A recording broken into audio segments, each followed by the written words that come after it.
दोस्तों ये स्टोरी का अगला एपिसोड है, तो चलिए शुरू करते हैं आगे की स्टोरी। थोड़ी देर बाद जब वायु चेंज कर कर बाहर आया तो उसने देखा कि धैर्या बाहर ही खड़ी है।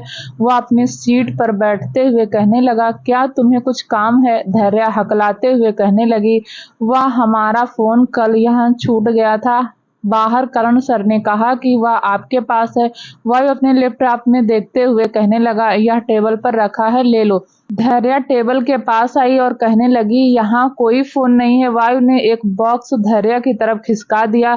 धैर्या ने एक नजर बॉक्स को देखा और कहने लगी, सर हमें हमारा फोन चाहिए, ना कि नया। वायु ने अपना सर उठाया और अपनी गहरी नीली आंखों से धैर्या को देखते हुए कहने लगा, तुम्हारा फोन कल टूट चुका है, इसीलिए इस फोन को रखो। धैर्या ने हैरानी से वायु को देखा और कहा, क्या हमारा फोन टूट गया? पर कैसे? वायु ने कहा, तुम्हें यह जानना नहीं चाहिए, तुम्हें बस इस फोन को ले लेना चाहिए। धैर्या ने कहा, जाने दीजिए सर, हम नया ले लेंगे, हमें आपसे फोन नहीं चाहिए, और बाहर जाने लगी।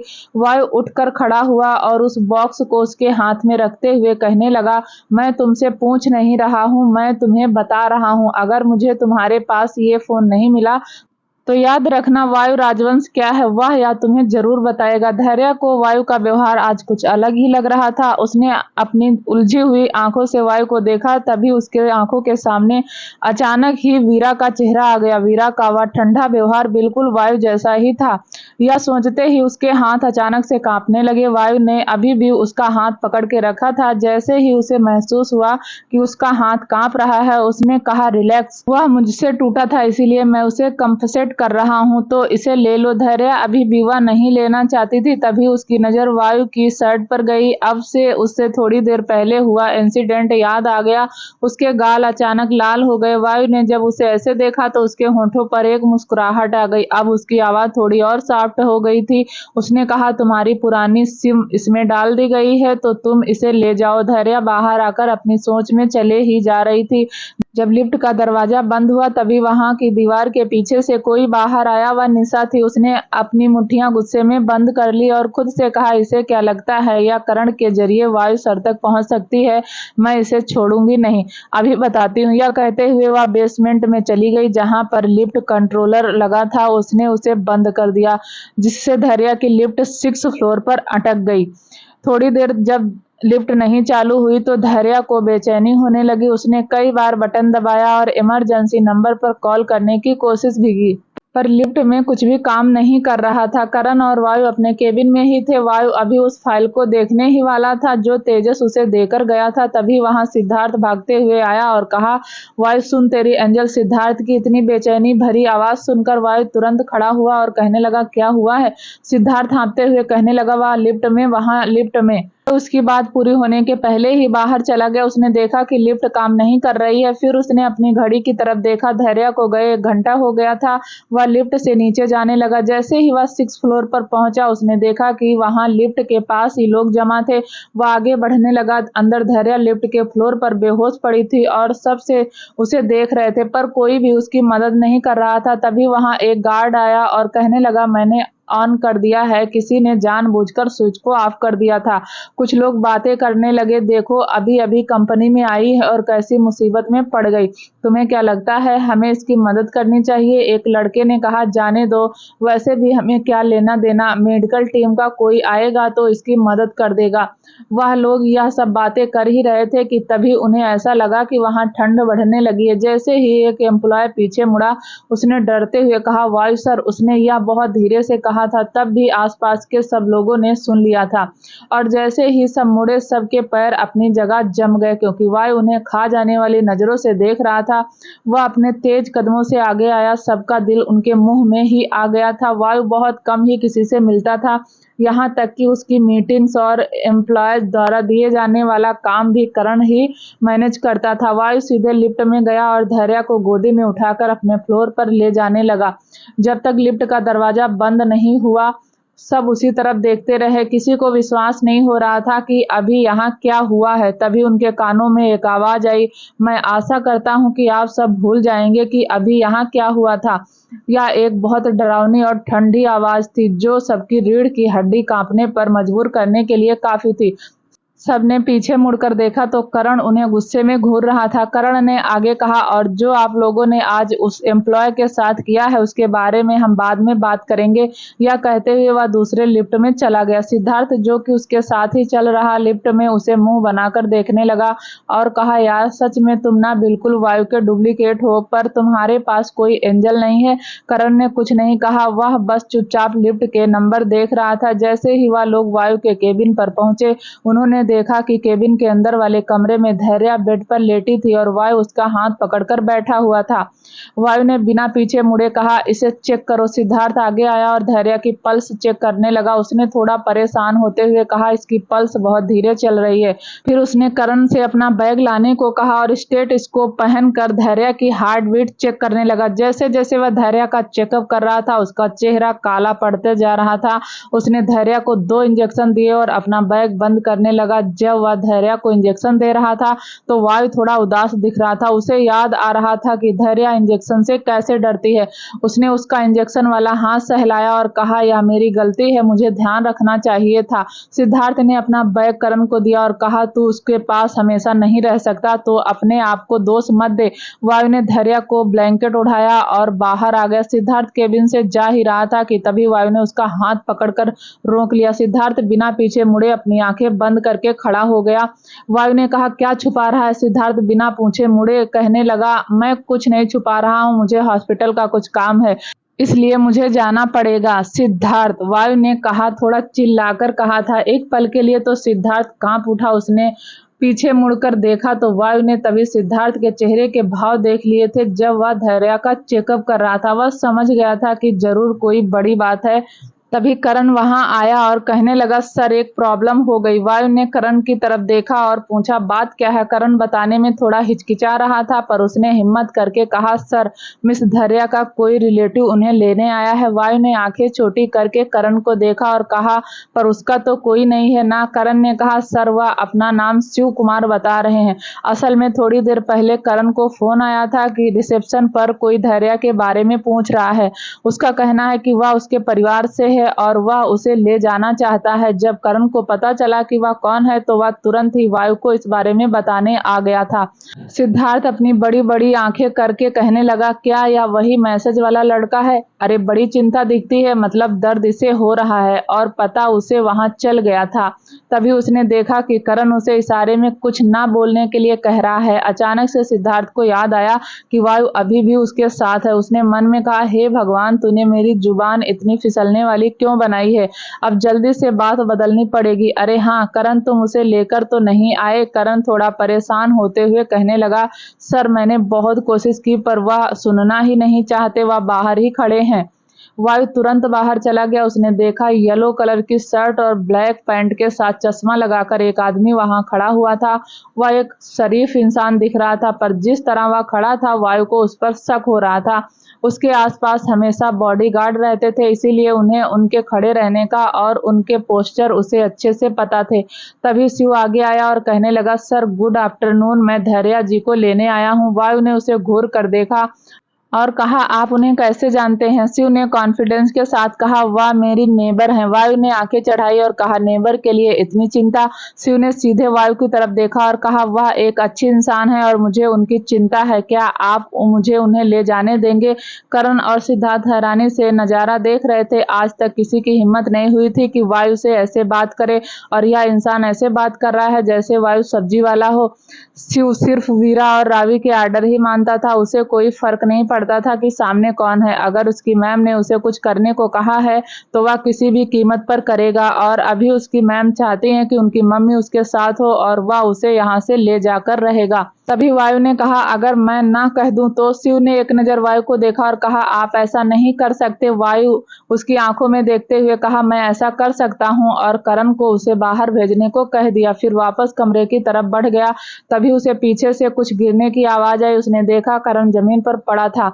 और शिव अपने चश्मा साफ करते हुए वापस वह पहन रहा था। बिना चश्मे की वह किसी खूंखार जानवर की तरह दिख रहा था। वायु आगे जाने ही वाला था कि सिद्धार्थ ने उसका हाथ पकड़कर रोक लिया और कहा, मुझे लगता है तुझे उसे जाने देना चाहिए। वायु ने अपनी जलती हुई आंखों से सिद्धार्थ को देखा तो सिद्धार्थ उसे बहुत ही शांत नजरों से देख रहा था। फिर उसने उस तरफ देखा जहां करण गिरा था।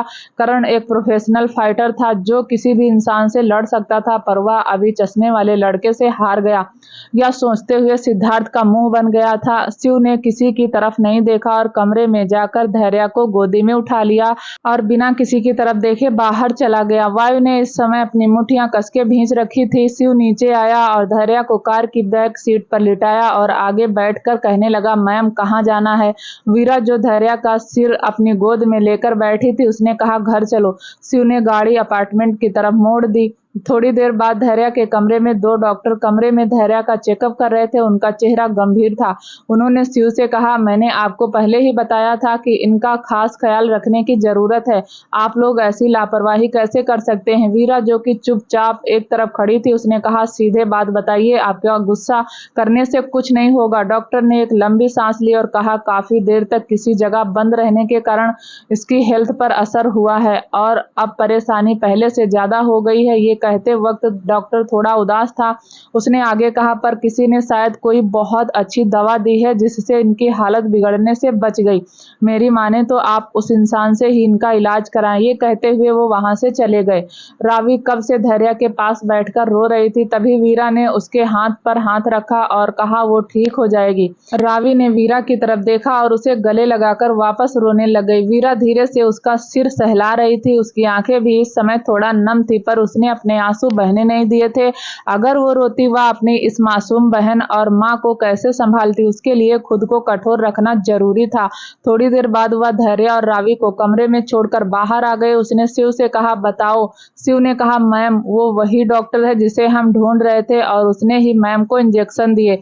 वीरा ने कहा, उसका क्या? शिव ने कहा, मैम हमने उसे पकड़ लिया है। वीरा ने एक नजर कमरे को देखा और कहा, चलो। राजवंश कॉर्पोरेशन। वायु सिद्धार्थ तो गुस्से में घूर रहा था। उसने कहा, तूने मुझे उसे रोकने क्यों नहीं दिया? सिद्धार्थ ने उसे सोफे पर बिठाया और कहा, मेरी बात ध्यान से सुन, तुझे समझना होगा। वायु ने सवालिया नजरों से उसे देखा। सिद्धार्थ ने आगे कहा, उसकी कंडीशन ठीक नहीं है, यह मैं तुझे पहले भी बता चुका हूँ। मैंने चेक किया उसे, पर मैं भी तब तक कुछ नहीं कर सकता जब तक उसकी रिपोर्ट ना देख लूं। और उस लड़के को देखकर ऐसा लग रहा था जैसे वह उसकी कंडीशन के बारे में अच्छे से जानता हो। अगर तू उसे उसके साथ नहीं जाने देगा तो हो सकता है उसकी हालत और बिगड़ जाती। वायु थोड़ी देर शांत रहा। वायु ने एक गहरी सांस ली और खुद को शांत करने की कोशिश की। फिर उसने करण को आवाज दी। करण जो कि बाहर ही खड़ा था वह तुरंत अंदर आया। वायु ने कहा, पता करो वह कहाँ है। सिद्धार्थ ने गुस्से में वायु को घूरा और कहा, क्या तू उसकी जासूसी करने वाला है या तू सही नहीं कर रहा है? तू उसकी पर्सनल स्पेस में घुस नहीं सकता। वायु बाहर जाते हुए कहने लगा, मैं कुछ नहीं जानता, मुझे बस इतना पता है कि वह मेरी है। एक छोटे से घर के पास एक ब्लैक कलर की कार रुकी। उसमें से वीरा और शिव बाहर आए। वीरा के चेहरे पर कोई भाव नहीं थे। शिव के साथ वह उस कमरे में गई। जैसे ही उन्होंने दरवाजा खोला अंदर से किसी के चिल्लाने की आवाज आई। वीरा अंदर जाकर खड़ी हो गई। शिव ने उसके लिए कुर्सी लाई और वीरा उस पर बैठ गई।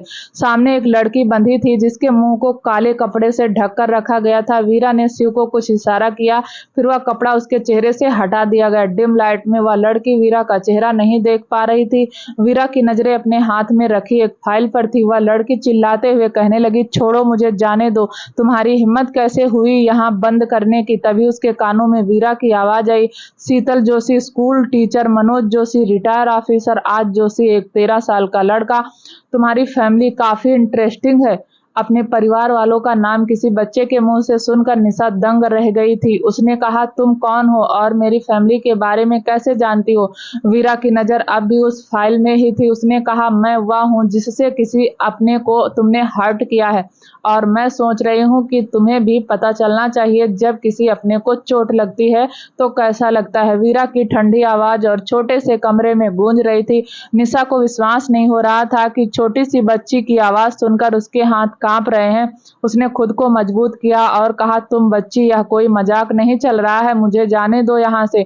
तभी वीरा ने अपना सर ऊपर करा और अपनी गुस्से भरी नजरों से निशा को देखा। निशा को उस दिन लाइट में सिर्फ उसकी आंखें दिख रही थी जो किसी समुद्र की तरह गहरी थी और उसमें एक तूफान चल रहा था। मुझे ऐसा लग रहा था यह आंखें बहुत ज्यादा फैमिलियर हैं।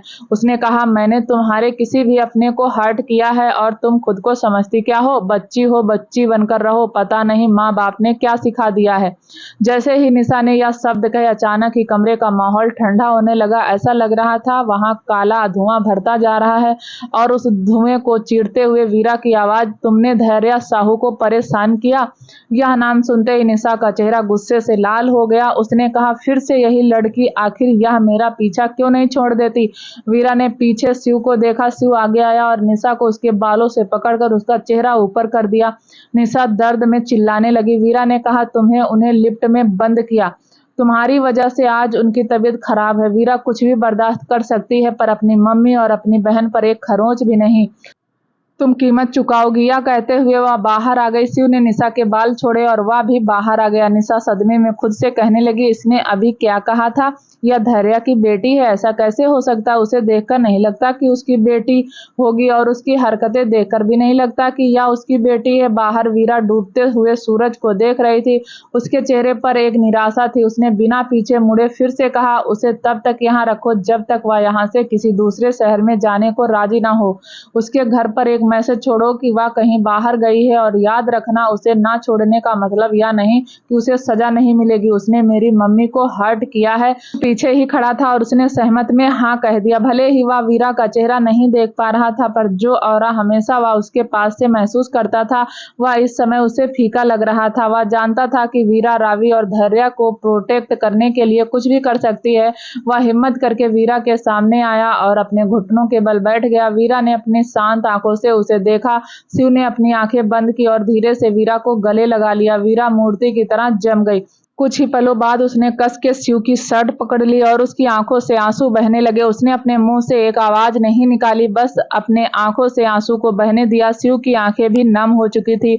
वीरा ने कहा, क्यों मेरी मम्मी के साथ यह सब हो रहा है? मुझे उन्हें ठीक देखना है। यह कहते हुए उसकी आंखों से लगातार आंसू बह रहे थे। थोड़ी देर बाद वह उससे अलग हुई और आगे जाते हुए कहने लगी, जल्दी घर ले चलो, अहाना मासी की ड्यूटी खत्म होने वाली है, वह घर आएंगी। शिव अपने सामने चलने वाली छोटी सी परछाई को देख रहा था।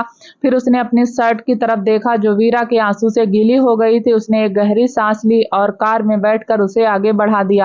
पुरानी बिल्डिंग में वायु एक कमरे में खड़ा था और उसके हाथ में गन थी। वह लगातार अपने सामने बने टारगेट पर फायर किए जा रहा था। उसकी आंखें गुस्से से लाल थी। थोड़ी देर बाद करण वहां आया। वायु ने कहा, क्या वह मिली? करण ने हताश होकर कहा, सर वह दोपहर से ही ऑफिस में नहीं है और उनके घर पर पता करने पर पता चला कि वह बाहर गई है। वायु की आंखें गहरी हो गई थी। जब करण ने बताया कि उसे निशा का कुछ पता नहीं चल रहा तो वायु को और गुस्सा आने लगा। धैर्य के ऑफिस जाने के बाद वायु ने अच्छे से सारे सीसीटीवी फुटेज चेक किए और ये पता चला कि यह सब निशा ने किया है।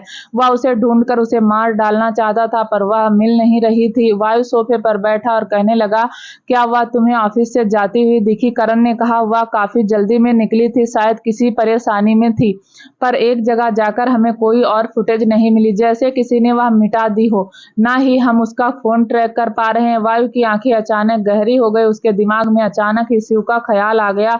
उसने कहा, वो लोग कहाँ गए? करण ने कहा, सर शिव कुमार मैम को उनके अपार्टमेंट ले गए थे और थोड़ी देर बाद वहां से हमने कुछ डॉक्टर को जाते देखा। करण वायु को कुछ और भी बताना चाहता था पर वह बता नहीं पा रहा था। उसने उसके साथ दो छोटी लड़कियों को भी देखा था। चेहरे पर मार्क्स होने के कारण वह ध्यान से नहीं देख पाया और वह उस अपार्टमेंट में ना जाकर किसी दूसरे ही अपार्टमेंट में गई थी। इसीलिए करण को लगा कि शायद वह कोई और हो सकती हैं, कोई और हो। उसके दिमाग में वह लड़कियों वाला ख्याल तो आया पर उसने वह ख्याल झटक दिया और खुद से कहा, ऐसे मजाक कौन करता है कि 7 साल की लड़कियां एक कंपनी चलाएंगी? तभी उसके कानों में वायु की आवाज आई, जांच जारी रखो। इधर धैर्य के घर वीरा और शिव घर आ गए थे। उन्होंने देखा कि रावी किचन में थी और खाना बना रही थी। सीधे उसके पास चली गई। रावी ने चिंता भरी नजरों से उसे देखा और कुछ पूछने ही वाली थी कि वीरा ने कहा, सब सेटल हो गया है, मम्मा कैसी हैं? रावी ने सूप को हिलाते हुए कहा, उन्हें होश आ गया है। मैंने उन्हें बताया कि शिव भैया उन्हें लेकर आए हैं। पहले तो उन्हें अजीब लगा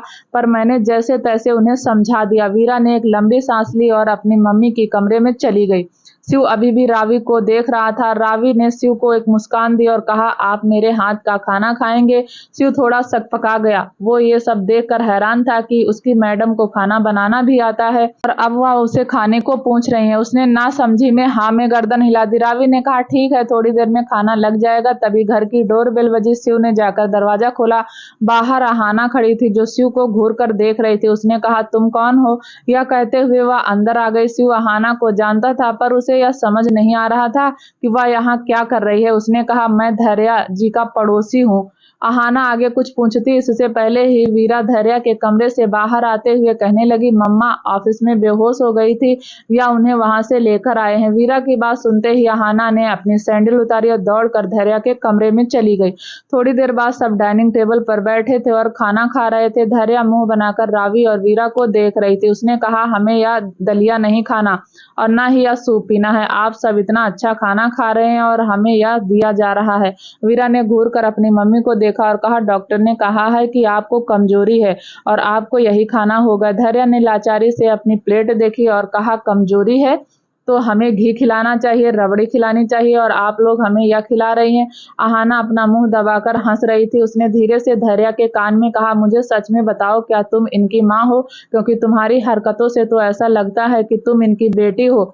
धैर्या ने घूरकर अहाना को देखा और चुपचाप खाना खाने लगी। रात के 2 बजे बालकनी में एक छोटी सी परछाई खड़ी थी, जिसका चेहरा चांद की रोशनी में चमक रहा था। वीरा स्कूल में हुए वाकया को याद कर रही थी। अचानक ही रावी को बेचैनी होने लगी थी और वह काफी परेशान दिख रही थी। क्लास में हिस्ट्री के टीचर कुछ पढ़ा रहे थे, जिसके कारण रावी को नींद आ गई थी। अचानक ही वो उठ के खड़ी हो गई और जोर से चिल्लाने लगी, मम्मा! वीरा की आंखें अलर्ट हो गई। उसने रावी का हाथ पकड़ा और कहा, क्या हुआ? रावी घबराते हुए कहने लगी थी, मम्मा ठीक नहीं है। वीरा जानती थी कि अगर रावी को कुछ गलत लग रहा है तो जरूर कोई बात होगी। उसने टीचर की तरफ देखा और कहा, हमें एक फोन करना है। उसकी आवाज में सिर्फ एक आर्डर था। पता नहीं वो मैडम मना क्यों नहीं कर पाई और अपना फोन उसके हाथ में रख दिया।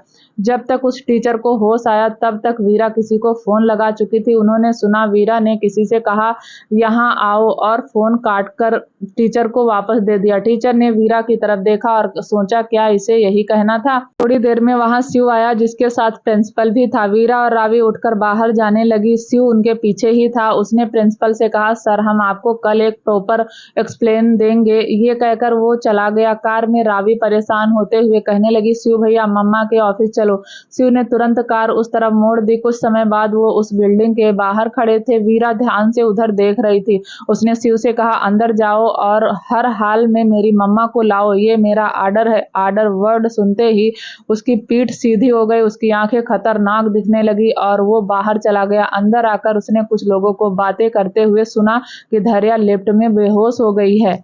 वीरा अपने ख्यालों में ही थी कि तभी उसे अपने कंधे पर किसी का हाथ महसूस हुआ। उसने बिना मुड़े कहा, सो जा, मैं अभी आ रही हूँ। रावी उसके साइड में खड़े होते हुए कहने लगी, दी हम सब ठीक कर देंगे। वीरा ने चांद को देखा और कहा, मैं भी वही कोशिश कर रही हूँ। अगले दिन रावी और वीरा एक तरफ खड़े थे और उनके सामने धैर्या, जो गुस्से में दोनों को देख रही थी। उसने कहा, हम ऑफिस जाएंगे, हम आपकी सारी बातें मानते हैं। इसका मतलब यह नहीं कि आप दोनों सच में हमारी माँ हैं, तो रास्ते से हटिए। रावी ने कहा, मम्मा आपकी कल तबीयत खराब हो गई थी। धैर्या चिढ़ते हुए कहने लगी, आप दोनों हमेशा यही कहते हैं कि हमारी तबीयत खराब है, बता दीजिए हमें क्या हुआ है। यह सुनते ही रावी चुप पड़ गई। वीरा ने कहा, ठीक है आप जा सकती हैं। रावी ने हैरानी से वीरा को देखा पर कुछ कहा नहीं। अहाना ये सारा तमाशा सोफे पर बैठकर देख रही थी। उसने कहा, फाइनल हो गया हो तो सब अपनी अपनी जगह जाएं। रावी ने उसे मुंह बनाकर उसे देखा और कहा, हाँ आपके पॉपकॉर्न खत्म हो गए होंगे। अहाना अपना बैग उठाते हुए कहने लगी, प्रिंसेस कभी तो मीठा बोलो। यह कहकर वो बाहर चली गई। धैर्या अभी ऑफिस के गेट पर ही खड़ी थी कि उसके सामने करण आया। करण ने कहा, मेरे साथ चलिए। धैर्या ने ना समझी में उसे देखा और कुछ कहने ही वाली थी कि करण ने फिर कहा, प्लीज सवाल ना करें। धैर्या चुपचाप उसके पीछे जाने लगी। वह दोनों अंडरग्राउंड पार्किंग में थे। करण वहां से चला गया। धैर्या को उस सुनसान जगह पर डर लग रहा था। तभी उसे ऐसा लगा कि उसके पीछे कोई है और उसका चेहरा पीला पड़ गया। वह परछाई उसके करीब आती हुई जैसे ही वह पीछे मुड़ी, उसने अपने सामने एक लंबा सा इंसान देखा जो अपनी नीली आंखों से उसे ही देख रहा था। धैर्या ने एक गहरी सांस ली। तभी अचानक ही वायु ने उसे कसकर गले लगा लिया। धैर्य का दिल तेजी से धड़कने लगा, उसे जैसे कोई होश ही नहीं था। थोड़ी देर बाद जब उसे अपने शरीर पर उस गर्माहट का एहसास बढ़ता हुआ लगा तो वह वायु से अलग हुई। वायु ने उसका चेहरा अपने दोनों हाथों में लिया और कहा, तुम ठीक हो ना? वह पूरी रात इस चिंता में नहीं सोया था कि उसकी एंजल कैसी होगी। उसने करण को भी बिल्डिंग के गेट के बाहर ही खड़ा रखा था। जैसे ही उसे धैर्य दिखे वह तुरंत उसे वहां ले आए। धैर्य अपनी उलझी हुई आंखों से वायु को देख रही थी और यह समझने की कोशिश कर रही थी कि वह ऐसा क्यों कर रहा है। उसे थोड़ी घबराहट भी हो रही थी। उसने अपने 2 कदम पीछे लिए और कहा, हम ठीक हैं, आप चिंता ना करें। यह कहते हुए वहां से जाने लगी पर वायु ने उसका हाथ पकड़ लिया और कहा, मुझे तुमसे बात करनी है। यह कहकर वह वहां से खींचते हुए अपनी प्राइवेट लिफ्ट में ले गया, जो वही लगी थी। जो लिफ्ट सीधा 30 फ्लोर पर रुकी। केबिन में पहुंचने के बाद ही धैर्य को होश आया। वायु उसके सामने खड़ा हुआ और कहने लगा, देखो, मैं नहीं जानता हूं, यह थोड़ा अजीब है, पर क्या तुम मुझसे दोस्ती करोगी? यह कहते हुए वायु एक छोटा बच्चा लग रहा था। धैर्य अभी भी पूरी तरह कंफ्यूज ही थी। उसने कहा, सर, आप हमारे बॉस हैं, हम आपसे फ्रेंडशिप कर सकते हैं। वायु ने उसे घूरा और कहा, कहना क्या चाहती हो तुम? अगर मैं तुम्हारा बॉस नहीं होता तो तुम मुझसे फ्रेंडशिप करती? अब धैर्य को समझ नहीं आ रहा था कि वह क्या करे। उसने अपना सर झुकाया और कहा, हम दोस्त नहीं बनाते, हमें पसंद नहीं, हमें दोस्त बनाना पसंद नहीं, क्योंकि जब से ज्योति ने उसके साथ गद्दारी की थी उसे दोस्त शब्द से नफरत और प्यार के लिए उसकी जिंदगी में जगह नहीं है। रावी और वीरा के अलावा अपनी जिंदगी में और कुछ नहीं चाहती। धैर्य को कुछ सोचते हुए देखकर वायु ने कहा, ज्यादा मत सोचो, अगर तुम्हें लगा या गलत है तो हम उसी टाइम अपनी फ्रेंडशिप खत्म करेंगे। जब से वायु ने शिव के साथ धैर्य को देखा था उसने डिसाइड कर लिया था कि वह कोई स्लो मूव नहीं लेगा। अब किसी भी तरह धैर्य को अपने पास रखकर रहेगा। फिर उससे पहले उसे उसका विश्वास जीतना होगा और शायद उसके लिए सबसे अच्छा यही तरीका है। कहानी में क्या होगा आगे जानने के लिए दोस्तों प्लीज चैनल को लाइक, शेयर, सब्सक्राइब जरूर करें और मिलते हैं अगले एपिसोड के साथ। तब तक के लिए नमस्कार, धन्यवाद, जय हिंद।